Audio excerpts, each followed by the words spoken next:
Top quality और consistent performance के लिए सिर्फ सिल्वर पंप नाम याद रखना। तेहरान पर हुए हमले का एक वीडियो आपको दिखाने जा रहे हैं। ये ताजा वीडियो जारी किया गया है ईरान की तरफ से। तेहरान पर जो हमला हुआ था उसका एक बिल्कुल नया वीडियो पहली बार सामने आया है। धमाके के बाद हवा में उछल गई गाड़ियां। इजराइल ने तेहरान पर किया था ये बड़ा हमला और ये तस्वीरें पहली बार सामने आई।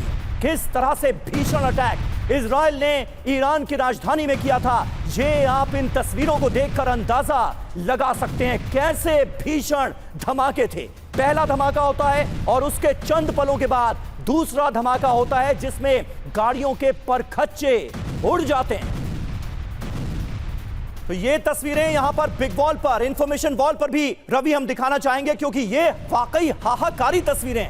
ऐसी तस्वीरें पहली बार सामने आई हैं तेहरान से और ये वीडियो किसी और ने नहीं जारी किया है, खुद ईरान की सरकार की तरफ से ये वीडियो जारी किया गया और बताया गया है कि देखिए हमारी राजधानी पर इजराइल ने कैसे कहर ढाया था। बिल्कुल, ये दो धमाके हुए, एक और दो। आप थोड़े सेकंड्स में आप देखेंगे पहला धमाका होता है और उसके बाद दूसरा धमाका होता है। लेकिन जो सबसे समीर यहां पर जो तस्वीर हम देख पा रहे हैं, ये तस्वीर आप देखिए, एक साथ सारी गाड़ियां हवा में किस तरह से उछलती हैं इस धमाके के बाद से, और ये जबरदस्त ब्लास्ट होता है। एक दो गाड़ियां नहीं, आप देखिए एक साथ कई गाड़ियां हवा में उछल जाती हैं। इतना भयानक धमाका, ये भयानक हमला था इजराइल की तरफ से जो तेहरान की सरजमीन पर किया गया। लेफ्टिनेंट जनरल संजय कुलकर्णी हमारे साथ स्टूडियो में मौजूद है और मैं चाहूंगा कुलकर्णी सर आप हमें इंफॉर्मेशन वॉल पर ज्वाइन कीजिए। ये तस्वीरें जो हैं ये तो अपने आप में हाहाकारी हैं। पहली बार इस तरह की तस्वीर सामने आई है। आप देखिए इजराइल में जो अटैक हो रहे थे, तेल अवीव हो, बीरशेबा हो, हाइफा हो, बड़े धमाकों की तस्वीरें सामने आ रही थी, लेकिन तेहरान से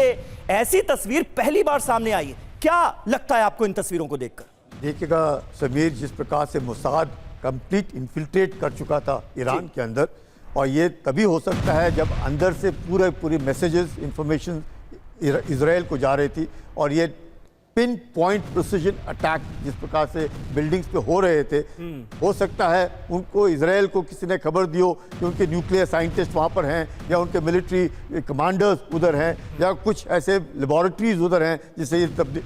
लेकिन ये जो हमला है साफ दर्शाता है किस तरह के वेपन से सर ये हमला लगता है, क्योंकि आप देखिए गाड़ियां मुझे लगता है कई 100 फीट ऊपर तक चली गई, एक दो नहीं है, और बिल्डिंग पूरी तरह से तबाह हो गई। ये देखिएगा जिस प्रकार से ये प्रिसिजन, चाहे वो लॉइटरिंग एमुनेशन के द्वारा हो या फिर ऐसा एमुनेशन जो थर्मोबैरिक भी हो, जो पूरा का पूरा वहां तबाह कर दे, क्योंकि ये मकसद ये एक ही था कि अगर उन्हें खबर लगी है इजराइल को कि यहाँ पे ऐसे ठिकाने जिनको तुरंत मारना है, और एयर स्पेस जो है वो पूरा का पूरा उसके ऊपर जो डोमिनेशन था वो इजराइल का था। यानी कि ईरान लड़ाई की शुरुआत से ही अपना एयर स्पेस का डोमिनेशन खत्म हो गया था, तो उसके बाद ईरान के पास कोई चारा नहीं रहा कि वो अपने आप को डिफेंड कर सके। इस जंग में सर दो महत्वपूर्ण बातें निकलकर सामने आई। ईरान की मिसाइल पावर के बारे में दुनिया ने जाना, और दूसरा इजराइल की एयर पावर के बारे में दुनिया ने जाना। और इजराइल ने जो अटैक किए, जो अटैक की तस्वीरें भी आपको दिखा रहे हैं, वो बहुत पिन पॉइंट अटैक थे। चुन चुनकर जो सैन्य टॉप लीडरशिप थी ईरान की, उसका खात्मा किया गया। जबकि ईरान ने जो हमले किए उसमें तेल अवीव में, हाइफा में, बीरशेबा में बड़े पैमाने पर बर्बादी हुई। तो ये दो बड़े पॉइंटर्स इस जंग के निकलकर सामने आते हैं और ये तस्वीरें तो पहली बार तेहरान से सामने आई हैं।